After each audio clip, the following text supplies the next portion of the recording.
নমস্কার বন্ধুরা, আমার ছোট্ট ইউটিউব চ্যানেল আর ডেলি জিকেতে তোমাদের সবাইকে আবারও স্বাগত। আজকে আমি তোমাদেরকে প্রোভাইড করব মডার্ন ইন্ডিয়ান হিস্ট্রির কিছু গুরুত্বপূর্ণ জিকে, যেটা 600+ এমসিকিউ সিরিজের প্রিভিয়াস ইয়ারে জিজ্ঞেস করেছে এরকম কোশ্চেন। সবগুলি কোশ্চেন খুবই গুরুত্বপূর্ণ হবে। ভিডিওটা ভালো লাগলে একটা লাইক দেবে আর চ্যানেলটাকে সাবস্ক্রাইব করে সাপোর্ট করবে, কারণ তোমাদের সাপোর্ট আমার দরকার আছে। তাই প্রথম কোশ্চেনটা 33 নম্বর। এর আগে 32টা কোশ্চেন আলাদা আলাদা ভিডিওতে আলোচনা করেছি, তার প্লেলিস্ট আমার চ্যানেলে দেওয়া আছে, তোমরা গিয়ে দেখতে পারো। The first Mohammedan Anglo-Oriental College of Aligarh was founded by আলিগড়ের যে মোহাম্মেডান এংলো ওরিয়েন্টাল কলেজ ছিল সেটা কার দ্বারা প্রতিষ্ঠিত হয়েছিল? আর এই কোশ্চেনটা জিজ্ঞেস করা হয়েছিল SSC section officer audit 2006, West Bengal public service কমিশনের প্রিলিমিনারি এক্সাম 2007। ভেরি ভেরি একটা ইম্পর্টেন্ট কোশ্চেন। এর আনসারটা হবে সৈয়দ আহমেদ খান। এইখান থেকে তোমরা ডিটেলসে দেখতে পারো যে বর্তমানে যে আলিগড় মুসলিম ইউনিভার্সিটি আছে, সেই মুসলিম ইউনিভার্সিটি 1875 সালে এই অ্যাংলো মোহাম্মেডান ওরিয়েন্টাল কলেজ হিসাবে ছিল। ঠিক আছে, পরবর্তীতে আলিগড় মুসলিম ইউনিভার্সিটিতে কনভার্ট করা হয়। ঠিক আছে, কে প্রতিষ্ঠা করেছেন? স্যার সৈয়দ আহমেদ খান। আর আলিগড় মুসলিম বিশ্ববিদ্যালয় কবে পরিণত হয়? 1920 সালে। 1875-এ অ্যাংলো ওরিয়েন্টাল কলেজ নামে এটা স্থাপনা করা হয়, আর 1920 সালে সেটা আলিগড় মুসলিম বিশ্ববিদ্যালয়ে পরিণত হয়। ঠিক আছে, ডেটটাও মনে রেখে দেবে। আজকের যে কোশ্চেনগুলি সেটা হচ্ছে সোসিও এবং রিলিজিয়াস যে মুভমেন্ট, সেই মুভমেন্টের সময়কালের এমসিকিউ। পরের কোশ্চেনটা, দ্য আর্য সমাজ ওয়াজ ফাউন্ডেড বাই, আর্য সমাজ কার দ্বারা প্রতিষ্ঠিত হয়েছিল, কে প্রতিষ্ঠা করেছিলেন? মানে এই কোশ্চেনটাও জিজ্ঞেস করেছিল এসএসসি সেকশন অফিসার 2007-এ। আর্য সমাজ প্রতিষ্ঠা করেছিল স্বামী দয়ানন্দ সরস্বতী। 1875 সালে উনি প্রতিষ্ঠা করেছিলেন। আর কী কী সংস্কার উদ্দেশ্যে তিনি আর্য সমাজ প্রতিষ্ঠা করেছিলেন, তোমরা এখান থেকে ভিডিওটা স্টপ করে নিজেরাই দেখতে পারবে। ঠিক আছে, খুবই গুরুত্বপূর্ণ একটা সংগঠন ছিল। পরের কোশ্চেনটা যায়, which of the following reform movements was the first to be started in the 19th century? নিচের কোন সংস্কার আন্দোলন 1900 শতকে প্রথম শুরু হয়েছিল? মানে 1900 শতকের প্রথম সংস্কার আন্দোলন কোনটা ছিল? আনসারটা হবে ব্রহ্ম সমাজ, যেটা রাজা রামমোহন রায় প্রতিষ্ঠা করেছিলেন 1828 সালে কলকাতায়। ঠিক আছে, খুবই গুরুত্বপূর্ণ কিন্তু কোশ্চেনটা, কারণ 1900 শতকের প্রথম সংস্কার কোনো আন্দোলন। ঠিক আছে, পরের কোশ্চেনটা যাই, who was the founder of the Aligarh movement? Aligarh আন্দোলনের প্রতিষ্ঠাতাকে? আলিগড়ের সঙ্গে কিন্তু স্যার সৈয়দ আহমেদ খানের নাম জড়িত। ঠিক আছে, এখানে দেখো কোশ্চেনটা কবে জিজ্ঞেস করেছিল? এসএসসি 2008-এও জিজ্ঞেস করেছিল, ন্যাশনাল ডিফেন্স একাডেমি এক্সাম 2000-এ জিজ্ঞেস করেছিল। ভেরি ভেরি ইম্পর্টেন্ট একটা কোশ্চেন, স্যার সৈয়দ আহমেদ খান। ঠিক আছে, এখান থেকে তোমরা দেখে নেবে। ভারতের মুসলমানদের সামাজিক এবং শিক্ষাগত অগ্রগতির জন্য, তাদের শিক্ষার প্রসারের জন্য স্যার সৈয়দ আহমেদ খান আলিগড় আন্দোলন গড়ে তুলেছিলেন, যে মধ্যযুগীয় যে অনগ্রসরতার বিরুদ্ধে লড়াই করেছিলেন এবং ধর্মের প্রতি যুক্তিবাদী দৃষ্টিভঙ্গির পক্ষে ছিলেন তিনি। ঠিক আছে, আদিম যে চিন্তাধারা ছিল যে মুসলিম পড়াশোনা না করা বা এরকম জাতীয়, শায়দ এটার বিপক্ষে উনি ছিলেন আর কি। পরের কোশ্চেনটা যাই, when was the all India women's conference founded? সর্বভারতীয় মহিলা সম্মেলন কবে প্রতিষ্ঠিত হয় প্রথম? ঠিক আছে, section officer, SSC section officer 2008-এ জিজ্ঞেস করেছিল। ভেরি ভেরি একটা ইম্পর্টেন্ট কোশ্চেন। সর্বভারতীয় মহিলা সম্মেলন কবে হয়েছিল? জানুয়ারি মাসে 1927 সালে পুনাতে হয়েছিল। ঠিক আছে, অল ইন্ডিয়া উইমেন্স কনফারেন্স এর প্রাথমিক যে লক্ষ্য কী ছিল এই কনফারেন্সের?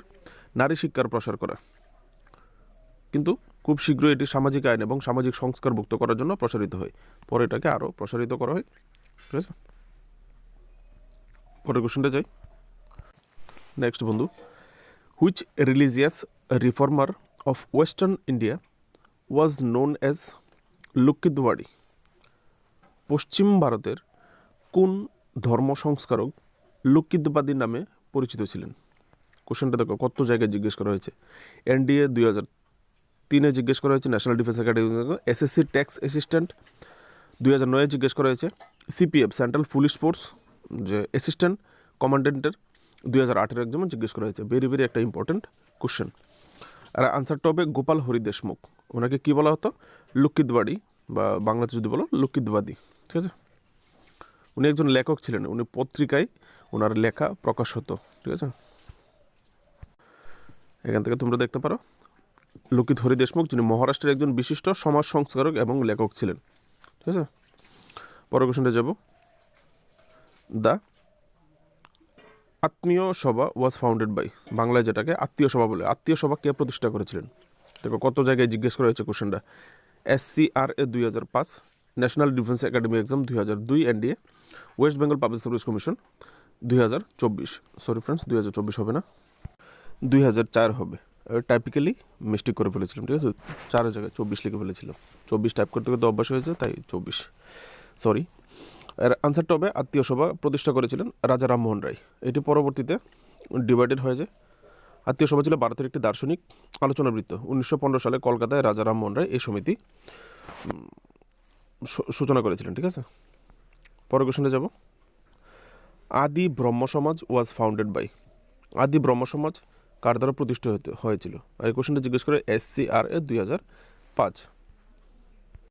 এর আনসারটা হবে দেবেন্দ্রনাথ ঠাকুর, ঠিক আছে। মহর্ষি দেবেন্দ্রনাথ ঠাকুর 1866 সালে আদি ব্রহ্ম সমাজ প্রতিষ্ঠা করেন। কেশবচন্দ্র সেনের উগ্র মতবাদের কারণে ব্রহ্ম সমাজ দুটি ভাগে ভাগ হয়েছিল। সংগঠনে বিভক্ত হওয়ার পর আদি ব্রহ্ম সমাজ গঠিত হয়েছিল, ঠিক আছে। ব্রহ্ম সমাজকে দুই ভাগে ভাগ করে আদি ব্রহ্ম সমাজ হয়ে গিয়েছিল। মহর্ষি দেবেন্দ্রনাথ ঠাকুর আলাদা করে ফেলেছিলেন, আলাদা করে আদি ব্রহ্ম সমাজ গঠিত করেছিলেন শুধু কেশবচন্দ্র সেনের উগ্র মতবাদের কারণে। নেক্সট কোশ্চেন বন্ধুরা, the 19th century reawakening in India was confined to the, ভারতে 19 শতকের পুনর্জাগরণ ড্যাশ ড্যাশ ড্যাশ এর মাধ্যমে সীমাবদ্ধ ছিল। মানে কোন, নিচের যে 4টা অপশন দেওয়া আছে এর মধ্যে কোন শ্রেণীর মাধ্যমে সীমাবদ্ধ ছিল? যে 1900 শতকের যে পুনর্জাগরণ যে আন্দোলন হয়েছিল, এই পুনর্জাগরণ আপার মিডল ক্লাসের মধ্যে সীমাবদ্ধ ছিল। ভেরি ভেরি একটা ইম্পর্টেন্ট কোশ্চেন, এটা জিজ্ঞেস করেছিল SSC CPU SI, ঠিক আছে। CPU SI 2003 এক্সামে জিজ্ঞেস করা হয়েছিল। আরও কত এক্সামে হয়তো জিজ্ঞেস করেছে, যা আমার কাছে ডাটা আছে তাই তোমাদেরকে দিলাম। আর আনসারটা ডিটেলসটা দেখে নেব, এখান থেকে দেখে নেব। ভারতের 19 শতকের পুনর্জাগরণ প্রাথমিকভাবে উচ্চ মধ্যবিত্ত দ্বারা চালিত হয়েছিল। আর এই শ্রেণীটি বুদ্ধিজীবী, পেশাজীবী এবং শহরের বাসিন্দাদের নিয়ে, যারা পশ্চিমা আদর্শে শিক্ষিত ছিল, ঠিক আছে। বন্ধুরা আজকের জন্য এটুকুই। যদি কোশ্চেনগুলি ভালো লাগে, আরও তোমরা এই ধরনের কোশ্চেন পেতে চাও, এখানে তো 600+ MCQ সিরিজ তোমরা পাবে। এখানে মাত্র 41টা কোশ্চেন হলো, আরও অনেক কোশ্চেন বাকি আছে। যদি ভালো লাগে অবশ্যই লাইক করে সাবস্ক্রাইব করবে। যদি তোমরা লাইক করো, সাবস্ক্রাইব করো, অবশ্যই তোমাদের জন্য কাজ করে যাব। ভালো থাকবে, দেখা হচ্ছে নেক্সট ভিডিওতে। নমস্কার।